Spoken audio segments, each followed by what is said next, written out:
Manso e suave é Cristo chamando, chama por ti e por mim. Graças a Deus, estamos juntos nesta manhã de quarta-feira, 11 de março.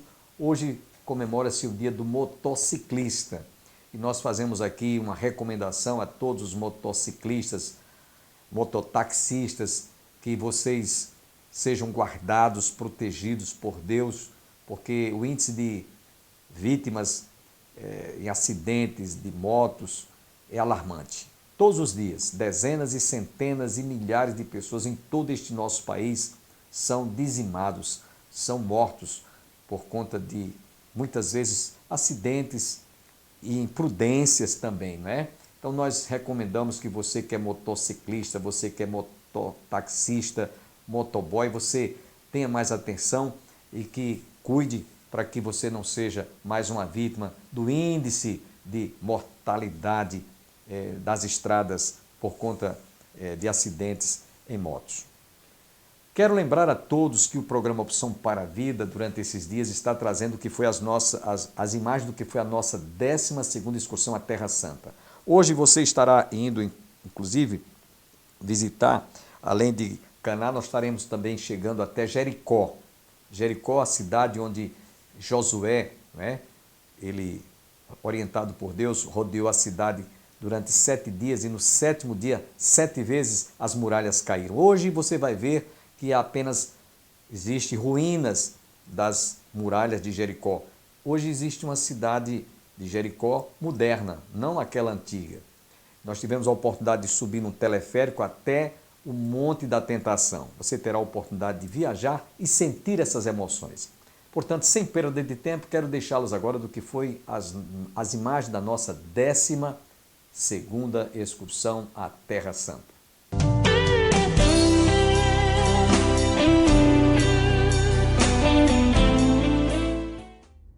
Gente, depois eles colocaram essa porra preta aqui nos cabos dessas cestas. Essa é a primeira parte do processo. O segundo aconteceu bem lá, eles levaram todas essas cestas para essa máquina lá. A pedra está gelada, né? Por causa do... Depois, eles colocavam todas essas cestas aqui em pilhas, acima desse buraco. E depois, eles pegavam aquelas bastões, um foi para cima, o segundo foi para baixo.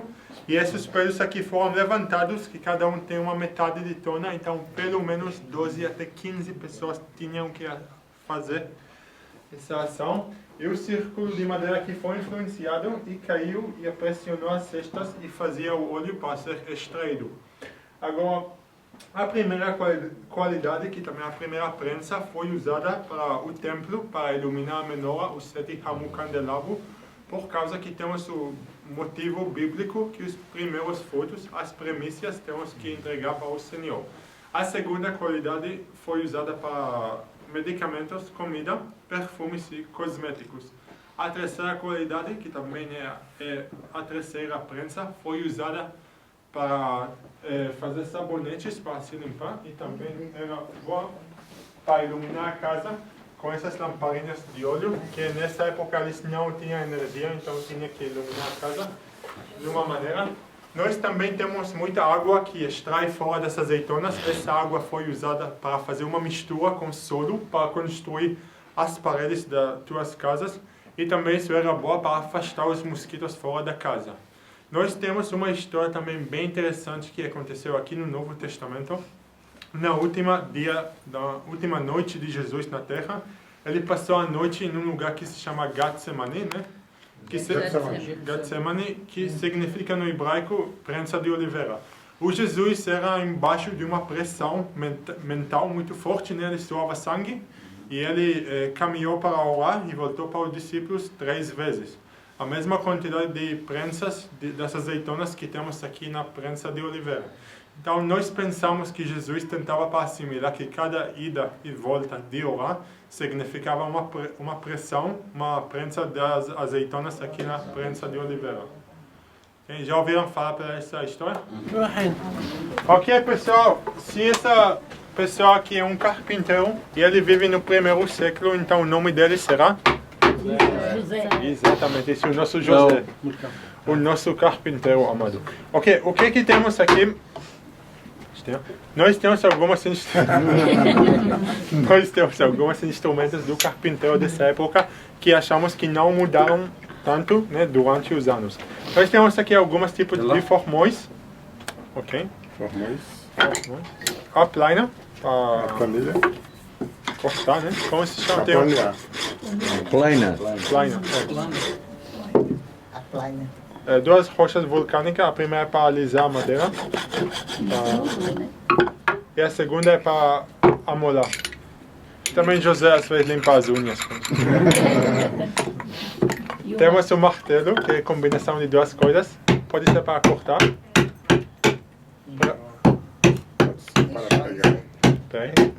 E para bater. Terceiro uso da Laurelia Michel Barros para acusar as tuas costas.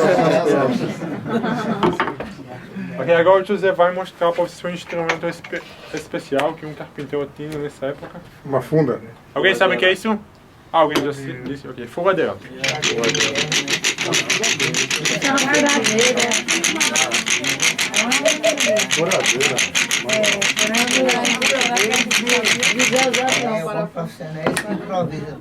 Ok, pessoal, no Novo Testamento, na língua grega, a palavra que descreveu a profissão de José foi tecton. Um tecton não foi uma pessoa que somente trabalhava com madeiras, mas também com pedras. Como nós sabemos e dizemos para vocês que a vila original era bem mais pequena, só 500, 400 de habitantes, nós realmente pensamos que o José e talvez até o Jesus tinham que achar mais um trabalho para ter um salário maior, né? E também é muito provável que eles acostumavam de andar para o Sífori, que era uma cidade romana, que era a capital dessa região, também para encontrar mais opções de trabalho. Ok, José, muito obrigado. Sejam bem-vindos, que o Senhor abençoe vocês. Amém. Depois que eles cortaram a lã com essas tesouras, eles trouxeram a lã para essa casa, eles colocavam a nova lã que, primeira coisa, eles pegaram a lã e limparam de todas as pedrinhas e o solo e colocavam aqui nesse pente para abrir essa lã. Depois eles pegaram toda a lã e misturavam junto com produtos naturais para colorar, né? Colorir essa nova lã. E nós vamos mostrar agora alguns exemplos. Por exemplo, para ter o cor de amarelo, eles usavam os pedacinhos da cebola. Para ter um cor de laranja e vermelho, eles usavam os caroços da romã. Okay. Para ter um cor, e o cor de ouro foi produzido da especiaria do açafrão, que também acho que aparece até na Bíblia, né? Que também essa especiaria era bem rara e também esse cor era mais caro. Mas o material mais caro nessa época foi os caracóis de mar, que eles usavam para, eles tinham que coletar do mar 3 até 4 mil pedacinhos daquelas caracóis, só para fazer algumas bolinhas daqueles pedaços de azul e púrpura e até esse tipo de vermelho. Agora é a Ana que vai mostrar o segundo parte do processo. Ela pega um pedacinho de lã e liga isso para o fio que está sobre o fuso. Isso no português nós chamamos de um fuso, pelo menos do que eu sei. Depois ela gira o fuso para prolongar esse novo fio que ela está fazendo.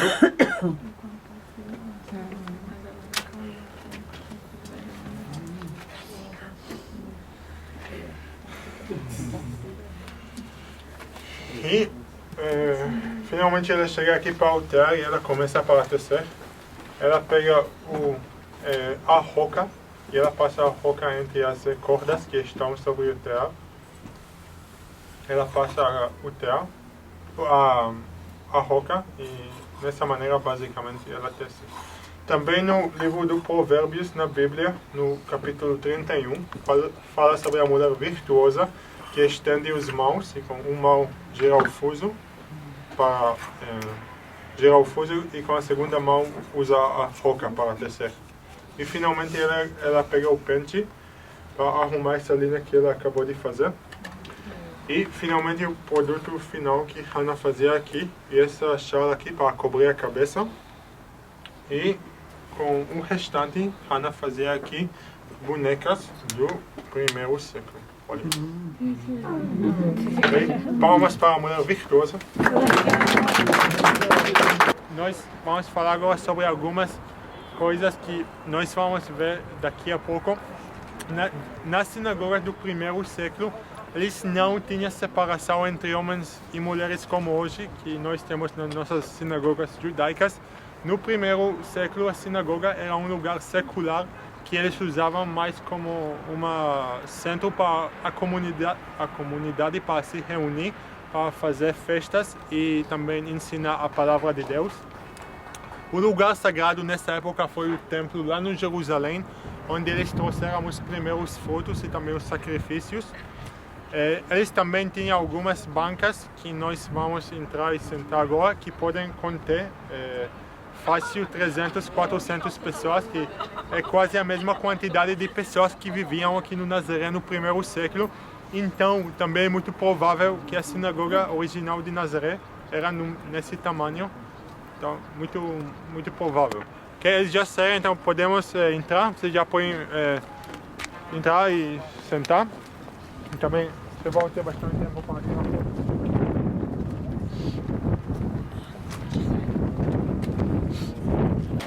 Ok, pessoal, essas bancas que a gente acabou de falar, eles também acostumavam de construir uma sala como essa que temos lá na esquina, para armazenar os pergaminhos da Bíblia.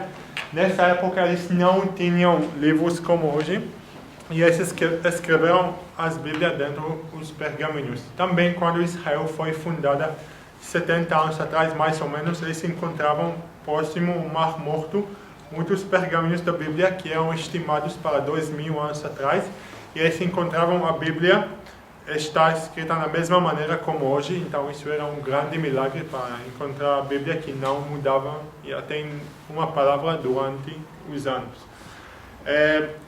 Agora a história aqui com Jesus, que aconteceu aqui com ele, começou quando que ele já começou o ministério dele na região Galileia. Ele já fazia muitos milagres e ele era famoso pela nova doutrina que ele trouxe do Pai. E ele voltou aqui para a sinagoga do Nazaré no dia do sábado, e ele se levantou para ler do pergaminho, que era o costume cada sábado ler da Bíblia.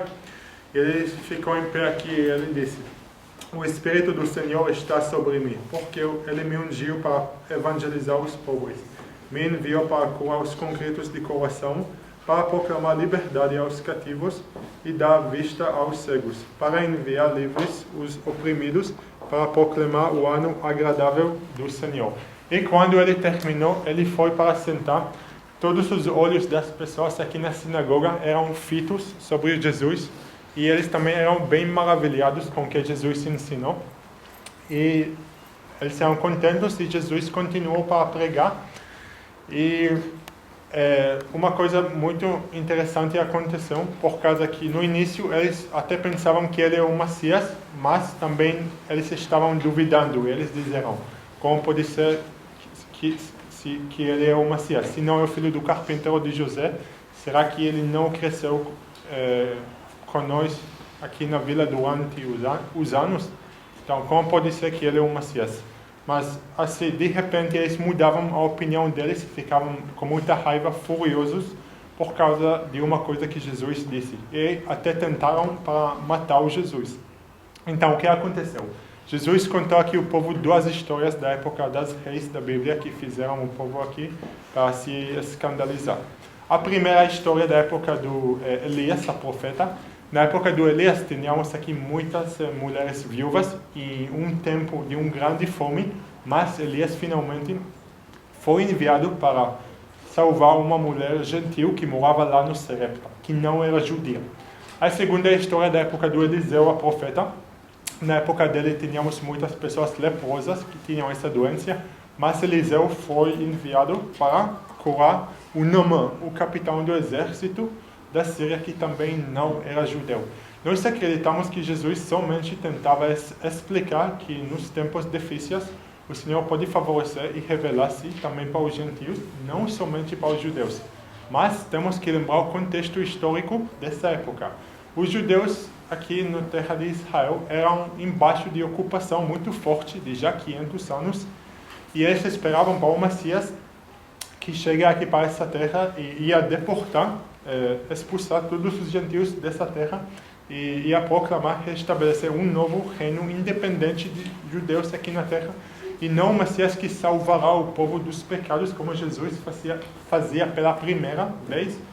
E também eles tinham muito ódio para aqueles gentios por causa que eles oprimiram os judeus por muitos anos já. Então, mesmo que Jesus fazia tudo correto, eles declaravam sobre Jesus como um Messias falso. E de acordo com a lei de Moisés, se você tem um Messias falso na tua cidade, mesmo que fosse teu pai, teu irmão, você deve matar essa pessoa com apedrejamento. Então, eles empurraram Jesus fora da sinagoga e até tentaram, talvez, apedrejar ele. Mas Lucas fala para nós simplesmente que Jesus passou entre a multidão e saiu de Nazaré, que Jesus passou entre a multidão, saiu de Nazaré e nunca mais voltou para cá. Ele continuou o ministério dele fora de Nazaré, em qualquer outra vila de judeus, mas não aqui no Nazaré, nunca mais. Ok, pessoal, essa é a história que aconteceu aqui com Jesus. É uma história bem interessante, até você pode encontrar essa história lá no livro de Lucas, capítulo 4. Agora nós vamos voltar para a loja. E eu vou dar mas antes que vocês vão, eu vou dar para cada um de vocês um presente, uma lembrança de nós. Só isso. Então, muito obrigado por vir aqui e que o Senhor abençoe vocês. Muito obrigado.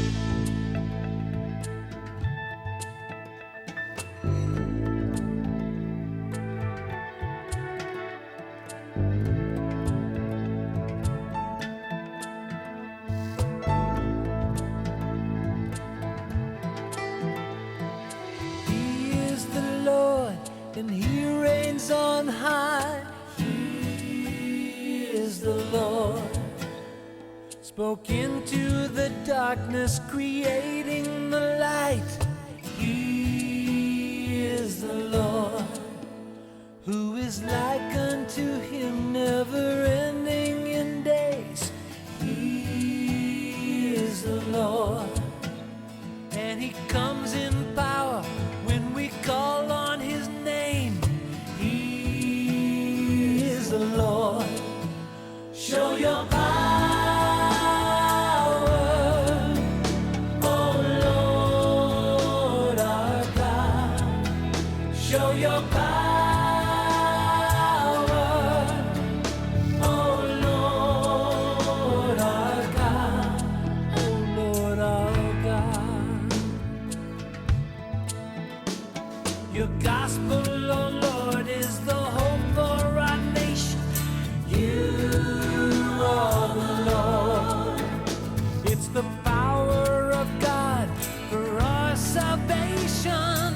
You are the Lord. Show your power, oh Lord our God. Show your power.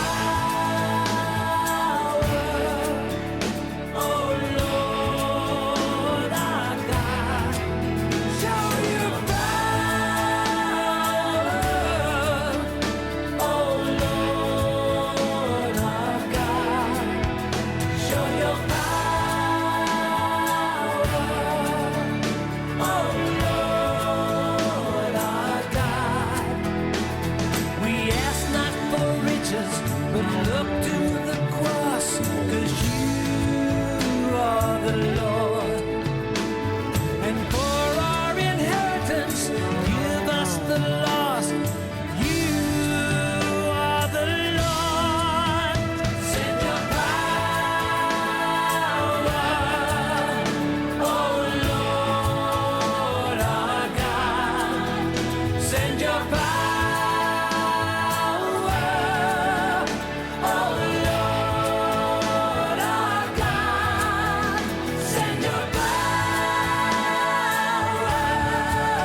rapidamente para a gente entender onde a gente está. Se a gente olha para trás da gente, a gente está vendo a cidade de Nazaré.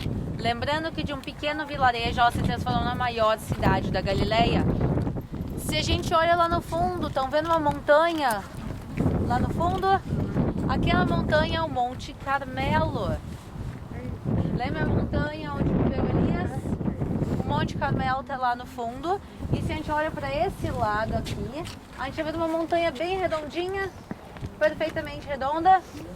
Aquele lá é o Monte Tabor, onde nós vamos amanhã, o local da transfiguração de Jesus. E aqui em volta de nós a gente está vendo um vale bem grande. Esse aqui é o Vale de Jezreel, que tanto se fala na Bíblia, é o Vale de Jezreel. E a continuação do Vale de Jezreel, lá no fundo, o que é? É um outro vale. Dentro tem um vale dentro do outro, tem um pequeno vale dentro, que é o Vale de Armagedon. Então, pessoal, a gente está vendo, olha quantas histórias bíblicas nesse ponto.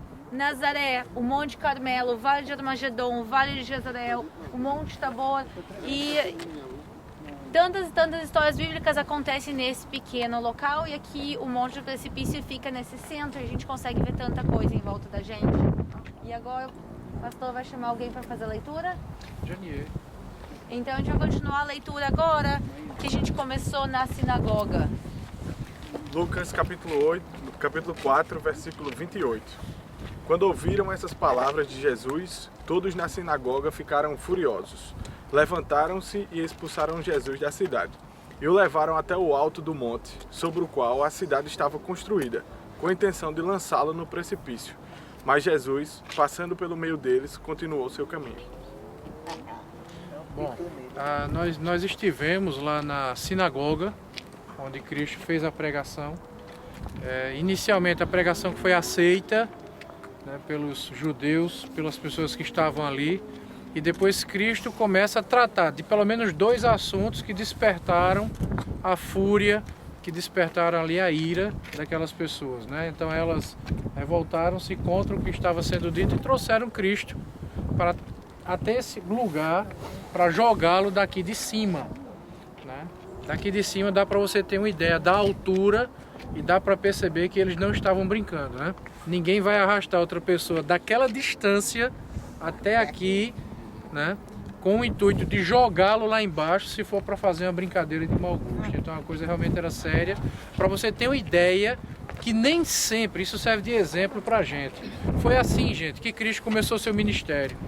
Nem sempre aquilo que nós falamos agrada as pessoas. O compromisso de Cristo era com Deus, era com o Pai.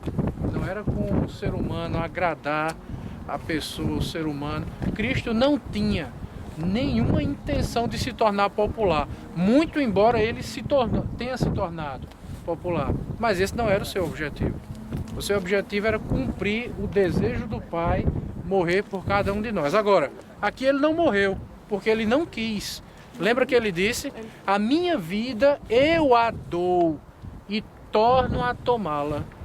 Então foi o momento que ele não quis morrer. Como é que Cristo se ocultou no meio das pessoas e saiu aqui? Ele desapareceu, se tornou invisível? Não sei, né? Ele saiu andando disfarçado no meio da multidão? Eu não sei, a Bíblia não fala. A Bíblia não fala qual foi o método que ele usou, mas que ele saiu, se ocultou no meio da multidão e saiu, isso ele fez. Porque ele não quis que aquele fosse o momento, ainda tinha uma obra a ser feita. Isso nos ensina uma segunda coisa e é com isso que eu termino. A obra que Deus planeja, aquilo que Deus determina, Ele é soberano. O que Ele prometeu, Ele vai cumprir. Amém? Nós estamos aqui exatamente no Monte do Precipício. Foi aqui aonde, depois de Jesus ler, lá na sinagoga, capítulo 61, do livro do profeta Isaías, os judeus revoltados, aqueles que não aceitavam tê-lo ou reconhecê-lo como Messias, trouxeram-no para que ele aqui fosse precipitado aqui. Por isso que chama-se Monte do Precipício. Só que Jesus passou por entre eles e conseguiu sair para que não sofresse aquele atentado. Jesus tinha que cumprir a missão. Ele tinha que subir ao patíbulo da cruz e ali ser crucificado. Não por uma morte que alguém tentasse ou atentasse contra a sua vida, mas ele mesmo se doou, ele mesmo se ofereceu para que nós pudéssemos ser alcançados pelo seu amor. Por isso, Jesus saiu por entre eles e conseguiu realmente evitar que eles atentassem contra a sua própria vida. Esse Monte do Precipício é um marco aqui, próximo à cidade de Nazaré.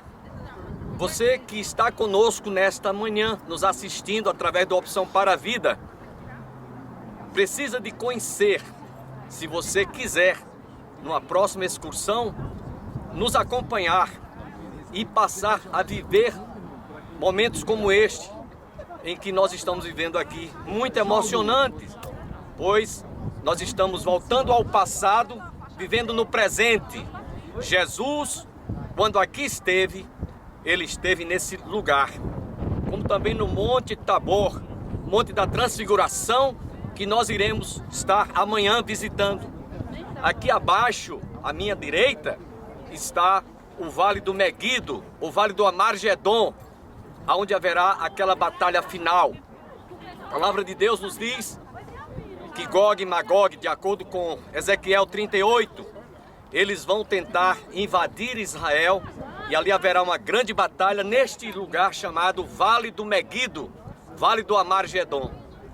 Nessa ocasião, o Senhor destruirá todas as nações que se levantarem contra Israel, apenas com o sopro da sua boca. É o que está escrito nas Escrituras Sagradas. De sorte que nós estamos encerrando mais uma visita em lugares bíblicos como este, que realmente estão apenas registrados do que aconteceu no passado e do que está para acontecer no futuro, um futuro bem próximo, um futuro que será realmente uma batalha final aqui no lugar do Amargedon. Queremos encerrar esse momento tão importante para todos nós que fazemos o programa Opção para a Vida, orando e agradecendo a Deus pelo privilégio do programa Opção para a Vida promover a 12ª excursão à Terra Santa. Eu queria convidá-los agora para que nós juntos façamos uma oração de agradecimento, porque isso é presente de Deus, estarmos aqui mais uma vez nesse lugar. Pai, nós queremos te agradecer por esta oportunidade, quando o Senhor nos concedeu o privilégio de estarmos aqui para que pudéssemos comentar com os irmãos e amigos que nos assistem aquilo que aconteceu no passado e o que reportará no futuro esta batalha final. Que aqueles que estão conosco abram as suas mentes, abram os seus corações para crer e confessar que Jesus Cristo é o Senhor. E aquele que vive e reina para todo sempre, que é o mesmo ontem, hoje e será eternamente. Que Deus abençoe a todos, que todos fiquem com Deus e até o nosso próximo programa, se Ele assim nos permitir.